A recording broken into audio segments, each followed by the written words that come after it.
Hello, and welcome to Sitter's Baked Goods. Today we're going to be making Blackberry Jam. It's a very simple recipe, but it's very useful. I use this for mainly my Hungarian shortbread, but I also use it to fill cakes. So what I'll do is, in between the layers of cake, I'll put this jam with, say, whipped cream or something like buttercream. Something to make it light, but also super powerful with that blackberry taste. So let's get into it. First we're going to start with our frozen berries. I use frozen berries because it concentrates the flavor so you get a nice powerful blackberry taste. I put this in the fridge overnight so that it can semi-thaw so that the juices will come out. Now that we're ready to go, we're going to put the sugar in first and wait about half an hour to an hour depending on how frozen the berries are. This will let the juices come out, and then you can mix it all up before you start cooking and it will become all a liquid. There's a lot of sugar in this recipe. What I always like to tell people is make the recipe as tasty as possible, and if you want to be healthy, just eat less of it. So I may be putting a ton of sugar in here, but I'm going to use way less because it tastes amazing. So let's get this sugar in.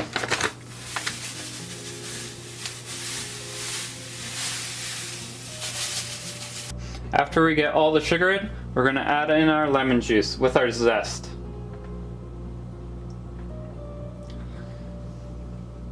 After half an hour or so, we'll stir this around. The sugar should start to mix in, and then we can use our immersion blender or a blender if you prefer to blend this all together, make it nice and smooth. Now this is your choice. You can sift it if you don't like the seeds inside your jam, or you can choose not to sift it. It's up to you. I prefer having the seeds in, but if you want to take the seeds out, all you really have to do is have an extra step of blending it, then sifting it all, pushing everything through except for the seeds, and then finishing your jam after that. But for me, I'm just gonna let this sit off to the side, let the juices come out, and we'll blend it up when it's ready. Once you have all the juices coming out, you can mix it up and it's gonna look like this. And then with your immersion blender, you're just gonna blend everything. While you're blending, get some boiling water going so that you can boil your jars. Once your jars are all boiled, turn this mixture up.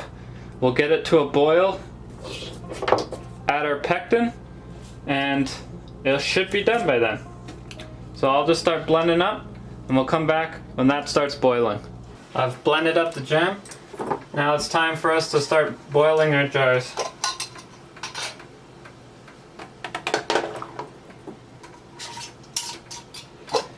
Make sure you boil your jars 30 seconds on each side.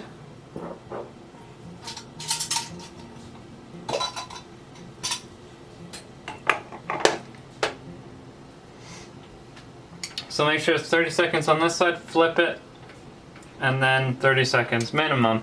You can go longer obviously, but that's the best way to do it. You also want to be boiling your jars as close to when you're about to pour the jam into them. The longer they don't have the jam in them, the more of a chance that bacteria can get back in after you've boiled and make your jam go bad. So make sure that you try to get your jars done and then pour your jam in as quickly as possible.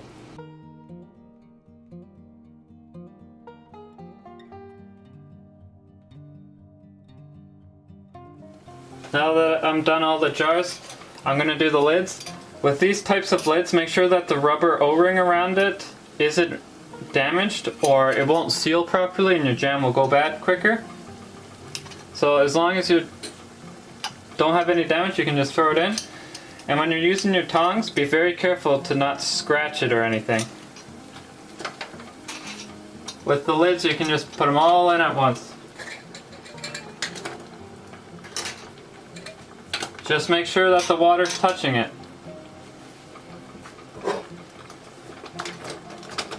So move them around a little bit to make sure the water's boiling over all of them.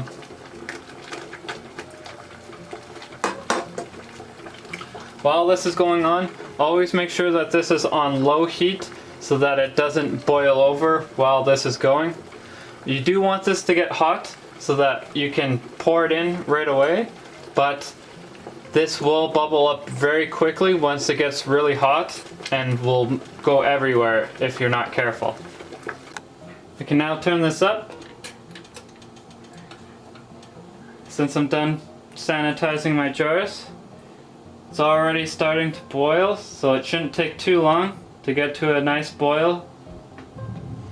Then I'll add in my pectin, scrape off the top, and pour it in my jars. So we'll just wait until this gets to a nice boil. We're at a nice boil now. I'm going to turn it down so it doesn't boil over. Put in my pectin.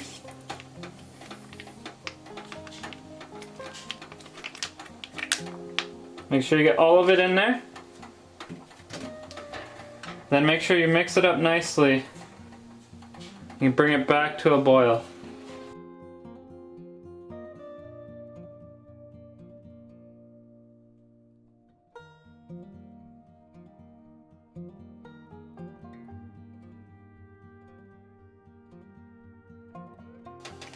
It's starting to boil again, so we'll turn off the heat and take it off. If you don't take it off the heat, it's gonna boil over and cause a huge mess. So be careful with that. We'll just take this off to the side.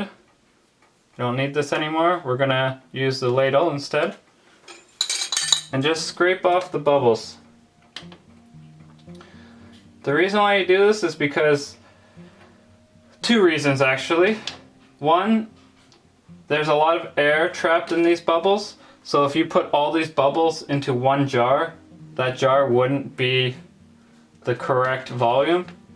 If you had it in like one of the 250 mils, it would probably be closer to 200 mils of jam, which isn't really fair to your customers.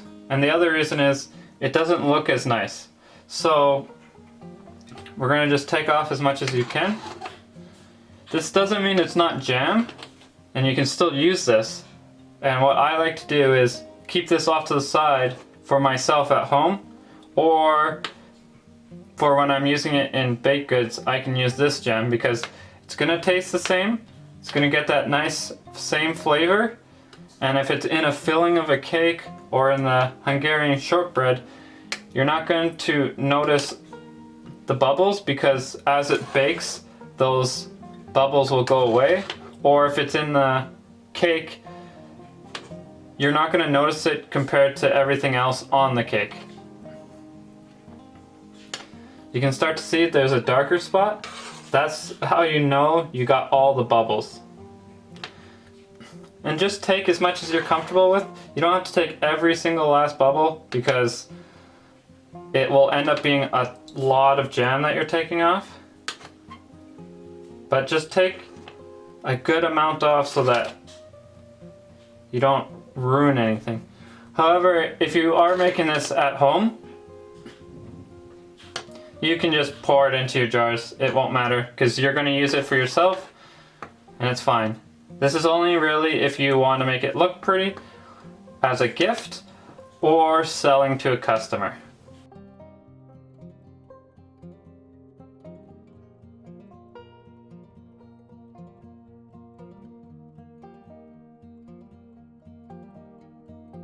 Yeah, so don't be stingy. Look how much jam I took off. It's a ton of jam, but you can still use this at home or in your other baked goods, whatever you want to use it for. Now this will look pretty and I'm going to put it into my jars. Now depending on how fast you are, these jars might be too hot. If they're not, you can just grab them and pour. Make sure whatever bubbles that are left, you spread out between your jars so that no one jar gets all the bubbles. and fill your jar slightly more than you think, because as this cools down, it's going to shrink just a bit. So if you want to be at this line, you need to go above it, and as it shrinks to create that seal, it will make it to that line. I'm gonna wait to fill everything before I lid them to make sure that they're all evenly filled.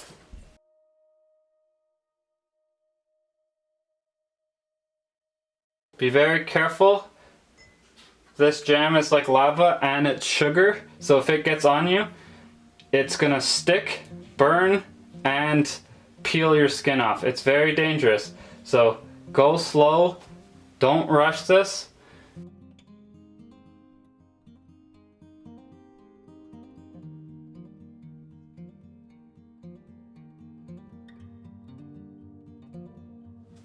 To make sure that you get the jar lid tightened, you're gonna need to use some warm water to cool the jar down just enough so you can hold it and tighten, but not too cold that the difference of temperature shatters the glass. So make sure it's hot, so not hot enough to burn your hand, the water, but hot enough that this gets cooled down a bit. So here's how you do it.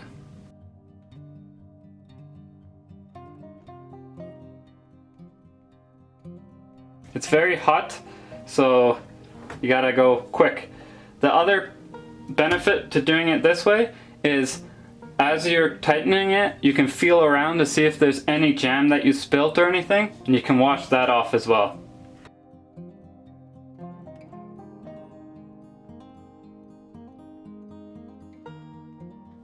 Now that they're all washed, I'm gonna let them cool down at till room temperature, then put them in the fridge.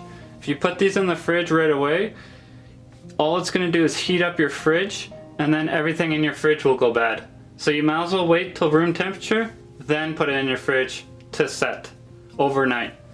This normally takes a whole day, so you don't wanna be rushing to make your jam. After letting it cool for 10 minutes, these little ones can be retightened. After about half an hour, the big ones can be retightened. I won't be doing a taste testing with these, obviously, because I don't want to open it and not use it.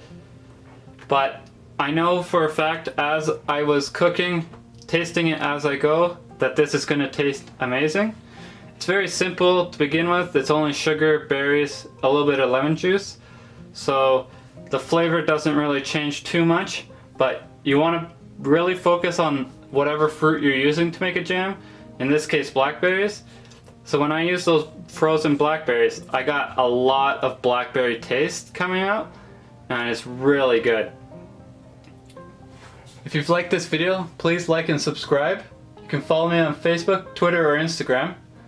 I even have my own website. Thank you, and have a nice day.